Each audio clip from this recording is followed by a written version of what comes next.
GCs just want you to be transparent. Like if you messed up, you messed up. Just acknowledge it, take it. Let's how are we moving forward, right? That's exactly right. You know We're what I one mean? big team, and I feel like, especially early when I started, you kind of had a lot of like segregation almost. Like, project managers, they were all by themselves, and then estimators, and then you had the field superintendents, and everybody would point fingers at each other, and it's not like that anymore. Yeah. Everybody's worked together to be that same mindset, right? That team mentality to get in and get it done.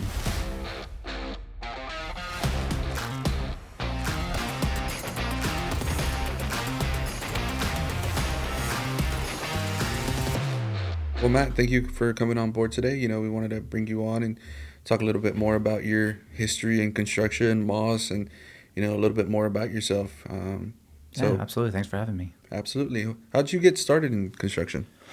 Man, so I've had a lot of family members in construction, so I always felt that pull, like to get into construction. Always fascinated me. Right, I worked a few summers with my dad out in the field, and when I graduated college, it was time to find a job. I was already married. I got married at 20, Oh, wow. and so I needed to find something real. I had a health background, and really felt the pull into construction. So I started just applying for work and, used my resources. My grandfather was a custom home builder. My uncle worked at Potter Concrete, still works at Potter Concrete. That's a big concrete company. It is, yeah. And I've got, a couple uncles I got an uncle that's an electrical engineer and an uncle that's an electrician. My dad's a vice president for electrical company here in Dallas. So I felt that pull, but I always wanted to go and kind of do my own thing, not really go work for my dad, but create my own career, my own opportunities. Absolutely. So I just started applying and had a couple job offers on the table to go work in the GC route, and just wasn't really interested in the GC route. And because I'd always seen my dad, with the GCs, and he's a sub. And As a trade partner. as a trade partner, exactly. Yeah. And so I chose that route, right, and started in wet utilities. Started over there as like a junior estimator, kind of worked my way around, and after around 5.5, 6 years, I did estimating and operations over there. Yeah. Yep. So you started off, was that here in Texas? Or because I know you're from Chicago, right? That is correct. Originally from Chicago, moved here in the late 90s. My dad actually was, general superintendent in Chicago, came out here for a startup company, electrical startup company. It was late 90s, and yeah, How old were you when you moved down here? 8 or 9. 8 or 9? Yeah, 8 or 9. And so then you started doing utility work, working for a utility contractor. But you started off there as a PM? No, I started off as a junior estimator. As a junior Actually, I started estimator, off in okay. estimating. So I had a guy there. His name was Scott. He really, good mentor of mine still to this day. Still call him. He really poured into me, showed me how to estimate.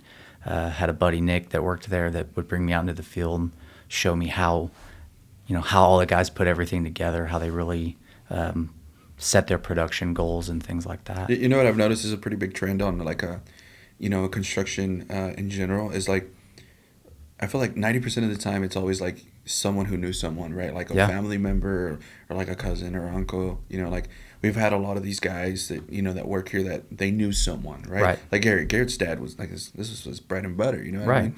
It's like Ruben, he started out in the field, and then there's Parker, who started out in the field, and it's always like someone who that always started off in the field. Right. You miss Chicago at all? Not much. Yeah. Okay, I got one question though. Yeah, what you got? What's up with the bean though? Like I've heard of it. The big silver bean? Yeah. What's the story behind it? Couldn't tell you. Couldn't tell you. Couldn't tell man. you. I just know a lot of people like to go and get their picture taken in front of it for some reason. I've never known why.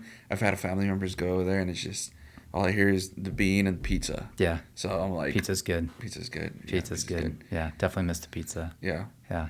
You still have family out there? I do. All my dad's side of the family still lives out there. Wow. All my mom's side of the family relocated down here. So is your wife from over there as well? No, my wife's actually from Dallas. Oh, okay. Yeah, we met here. Nice. Yeah. So when did you start here at Moss? I started at Moss in late summer of 2021, like pretty much towards the end of COVID, but still right in the thick of it, man. Do not miss it. Do not miss it. The material shortages were insane, labor shortages, all the rules. I mean, that was a tough time to be a project manager, to be in the field. Yeah, they're hitting you up for. Oh yeah, I mean it was greatly impacting production, right? Because materials were missing all the time, and you'd have to call 3 or 4 or 5 supply houses just to try and find one fitting, and sometimes nobody would have it, right? It was tough.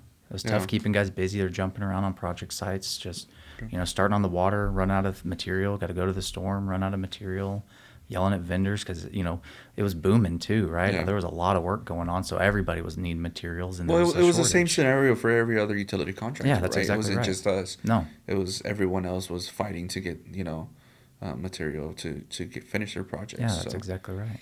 what was one of your first projects here? Like very very first ones. My very, very first project was Alcott Station in Mesquite with Panado. Hmm. Yeah, that was my very first one. Trying to remember who the superintendent was. I think it was Gerardo. Gerardo. Yeah, Nice. yeah, Nice. Nice. back in 2179. Were you nervous working for a like new to you contractor? I guess you I could mean, say? a little bit, definitely felt like I was taking a risk, leaving where I was comfortable at, being in operations over there, being pretty high up and kind of starting over as a project manager. But, that company that I came from, they weren't really interested in growing. They were comfortable where they were at, and that's not who I am. I wanted to keep growing, right? I wanted growth opportunity, and I had seen everything on LinkedIn about how, Moss was growing. You hear things in the industry, you just find out, right? And there was an opportunity to where I could leave there and come over to Moss, and I took a leap of faith and jumped. Leap of faith. Mm-hmm. Yeah. I mean, sometimes that's what it is, right? It's that leap of faith, and sometimes they'll try to discourage you and tell you, it's not always greener on the other side. Well, Oh, yeah. sometimes it is. Look where you're at now, under a green Oh light. yeah, no, Under a green light. yeah, it absolutely was. Yeah, Yeah. absolutely was. That I've had a similar situation like that where they tell you it's not always greener. I mean, you never know. You're never gonna know unless you make the leap. So, that's kind of been my motto too a little bit. Yeah. So that was your first project. What about a big project that kind of like you really felt like no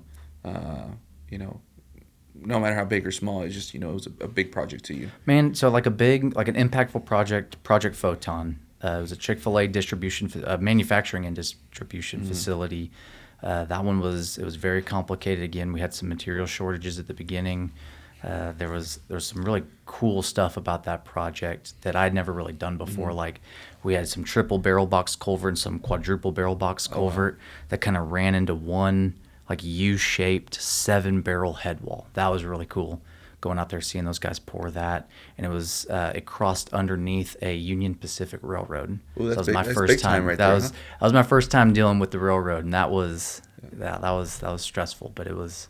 Yeah. How was it working with them? Were they like really? Man, they were actually really good. Their safety's very high. They have a lot of requirements, different. Had to go and buy the guys all new boots, different vests, different color hard hats, a lot of that stuff. But the inspector that we had, he was very helpful with us and did a great job. Recommended a great flagging company to come out there anytime train was rolling around. Yeah. Yep. Any major hiccups that you're like kind of like, oh, I don't know, this is gonna. Man, yeah. The general contractor, they're a good general contractor, but we had some communication hiccups early on, right, between our field team, the office, their team. There was some issues that we had with subcontractors and safety that had resulted in a few on-site debates. Yeah, I mean, I think that's gonna happen naturally at every project that we run into. Yep. Now it's just a matter on who's dealing with it and how they decide to resolve the issues, right? Because it's about, we all have the same goal. The general contractor wants us to finish the project just as much as we do, right? Right. Yeah, they want to get in, get out, and make their money. Exactly. Yeah. We want to make the money. Build a good finished product for their client. Same as we do. Exactly. Yeah. They want to impact, the people in the field just as much as we want to impact the people in the field. Yeah, and we had those issues early on. We had those meetings, and I mean, it really turned around. Those meetings were very helpful. They turned around. They actually, their superintendent kind of retired. And then they brought a new superintendent in who was a much more of a team player than the first one, Yeah. and it really helped turn that project around. I think that's a big time when they have a good team player. Yeah. Because they'll actually, like, if you need to, they'll kind of help you, grab you by the hand and be like, this is what I'm talking about, like, Right. I'm not trying to be rude or anything. It's just, this is just what I want you Right. to do. Expectations, right? Be Yes, transparent. that's exactly Be right. transparent. And I think that's what I've learned too is over the time is the GCs just want you to be transparent. Like if you messed up, just, acknowledge it, take it, how are we moving forward, right? Right. Yeah. Just own it and come up with a plan Yeah. and move forward. So how long were you a project manager for right now? Because you're a project executive now, That is right? correct. I'm a project executive. So when I started at Moss, it was about 11, 12 months, and I got promoted to a senior project manager. Okay. Had a team underneath me. I still managed projects at that time, and so I still would take on some of the bigger, more complicated projects, or like a new customer that we were really trying to make an impression with, and I'd take those on, and I still had 4 project managers that I was responsible for, and making sure that their projects were properly executed and make sure that the field felt supported. Yeah. Yeah. So how long was that before you got promoted From senior to exec? Yeah. Probably another year and a half. Another year. About a year and a half. And that comes with all And the growth and that comes with a lot of the growth. I mean, just the opportunities that we've had. We tried the 2-division thing, and then now one big project management team. Yeah. I can see why a division can work, but I think that's like, I don't know. I think everybody needs to be under the same. I don't know. And I agree with that. I'm not under the PM side of things or anything. I just kind of see it from the outside and work with you guys when I need to, or y'all need me, right? Vice versa. Yeah. But it's just like I see Moss more of like as a whole, like we're just one big team. That's exactly right. We're one big team, and I feel like especially early when I started, you kind of had a lot of like segregation almost, like project managers, they were all by themselves, and then estimators, and then you had the field superintendents, and everybody would point fingers at each other, and it's not like that anymore. Yeah, no, right. That was way early on.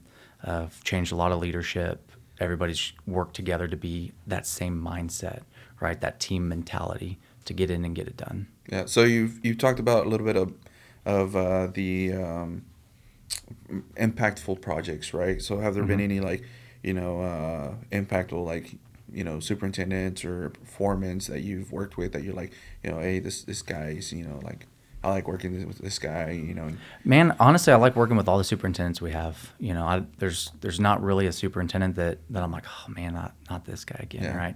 yeah. Everybody, we have a good, strong team. Everybody's communication has improved.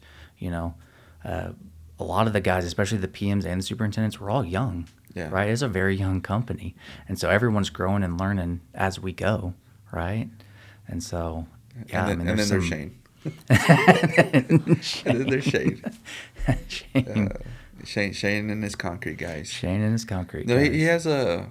And he said it before. He has love for those guys. I think that's kind of it. Kind of like it brings him home, I guess, or I don't know. I don't know how to explain it, but he likes his concrete guys. I don't know. Yeah. I think Urbina likes him too. Oh yeah. So yeah, Urbina's jam up. Yeah, no, I feel the same way about the superintendents. I know that we have some different faces, right? But what I found out with working with superintendents, and I mean everyone at Moss is like, if you're there to help them, they're gonna want to help you. That's exactly just right. don't get into the whole like you said, start pointing fingers. No, don't point fingers. Don't throw people under the bus. I mean, work together as a team. People are going to make mistakes. Just get together and figure it out. Own it, right? Big on accountability. So own your mistake and then ask for help and get it done. Yeah. Get executed. Exactly. So estimator, PM, senior PM, project executive, where do you see your role, impacting, operations or the fields and, how these projects get executed?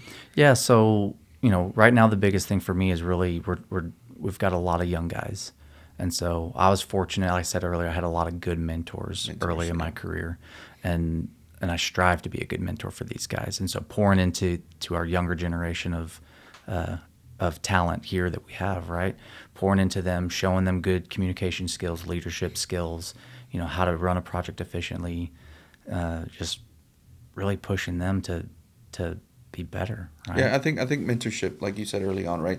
You had good mentors. Now you want to strive to be that I want to that be that mentor. guy. That's Yeah, exactly right. I want to be I I want think to be their that's guy. big because like if let's say if I were to be a APM or whatever, Hmm. and you weren't a good mentor, like I don't have to kind of beat around the bush about you helping me. On the other hand, if you're a good mentor, want to help me, like I'm not gonna be afraid to ask questions either. So just I need help with this, I need help with that. So Yeah, and it's needing help, asking questions, asking good questions, and then just sitting down and let's just go through everything. Like I know sometimes people get a little frustrated because I'm going to go through their book or I'm like, hey, show me your takeoff, but it's to actually help you improve, right? Because I'm gonna catch things that you probably missed, right? And so I want to make sure that one, we're protecting the company, but two, I'm showing you so that you don't miss it the second time, yeah, right? exactly. That's kind of what I like also about Moss is how young everyone is. I know. It's really uh, it's pretty impressive if you think about it, because even if you look at out in the field, there's a lot of young guys too. Like even the superintendents, a lot of them are A lot of the young. superintendents, a lot of our foremans are young. Yeah, Yeah. um, they're young, and the way I see it is that those guys are going to want to keep growing, right? Constant growth, one of our core values. Yeah, And absolutely. bringing in those young guys, it already is hard enough, right? To bring in new guys to want to come work in construction. I mean, it just is what it is, right? Not that many people, want to come into construction I think that's or turning don't think around a of little it, bit. right? Yeah. It's kind of like Dave, right? It's like, I tell him, I was like, hey, do you ever tell people, you work in construction? It's a little different, Right. So I don't know. I think it's pretty cool to be able to say, you work in construction. Hmm. There's more to it than just, a shovel in the ground. No, that's exactly right. We've talked about it in previous podcasts that, ditch diggers, they always, tended in some times use it in negative connotations like, oh, you're going to be a ditch digger. I want to do that. I want to, Yeah. you know, Want to make an impact on your community yeah, and the finished product at the end, yeah, turn on the water. There you Yeah, go. that's exactly right. People don't understand, where that water comes from. A lot of people don't, Yeah, but water's necessary. very Sanitary is necessary. necessary. Storm drain's necessary. Yeah. Yeah. A little bit off topic, but have you seen that? There's a Netflix. I think it's like a documentary or series of that cruise ship that overflowed. Yeah, Mm-mm. I don't know if you've seen that. I No, haven't seen it yet, no. no. I was you had to. It's Have to called. go I think it's find it. called like Poop Decked or something like that. Oh my gosh. They lost power and like the boat was like overflowing Mm-hmm. with like sewer. So Yeah. it's kind of funny. They had no water. They had nothing.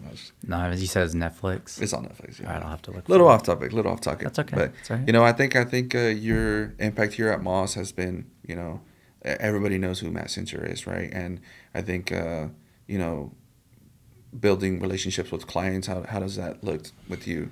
Man, great question. So, I mean, that's something here, that's really important to Moss, right? Is relationships. We want to be relationship driven. We want to be customer service oriented, and so, by doing that, taking guys to lunch, asking them for feedback, just meeting with customers and vendors and developers, just talking with them. It always doesn't have to be about work. Just getting to know them a little personally, and take some guys out to golf and just Yeah. mess around a little I bit. think And that's what makes us a little different, right? Is yeah, that what I've noticed is that taking out the client is more than just wanting to keep doing work with him, right? The money aspect of right. right. It's what Garrett preaches is the relationships, right? We want relationships, good relationships, We want right? good relationships. Yeah. And so go taking them out to eat or going golfing, that kind of takes that next step, right? Hmm. And building that relationship with them. So I mean that's good. That's good. Yeah, it does, and I mean it's a really important part of the role. We have business development, but or a business development department, but business development is really a all hands on deck kind of thing.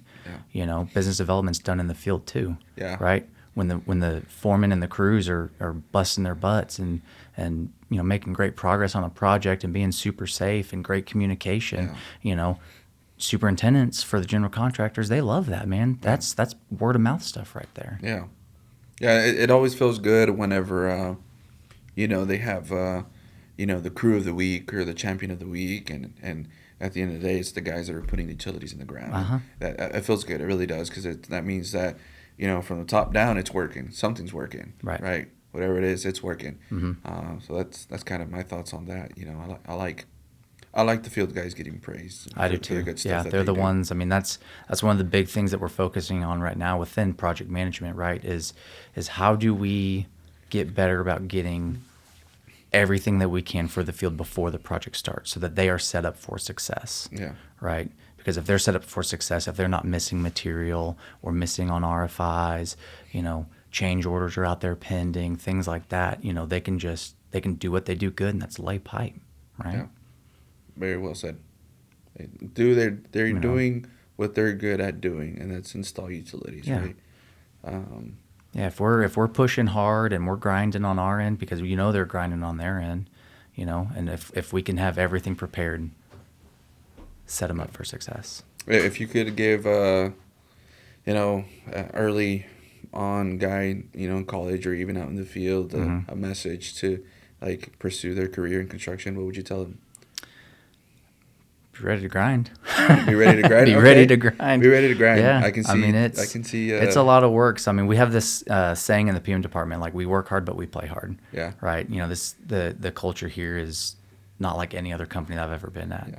Right. And so we do work hard. We do have high expectations. We do hold people accountable, but we also have fun. Yeah. Right. I like that. I think you're gonna have to get that engraved somewhere. Yeah. Thought about it. Be Yeah. ready to grind. Be ready to grind. Be ready to grind.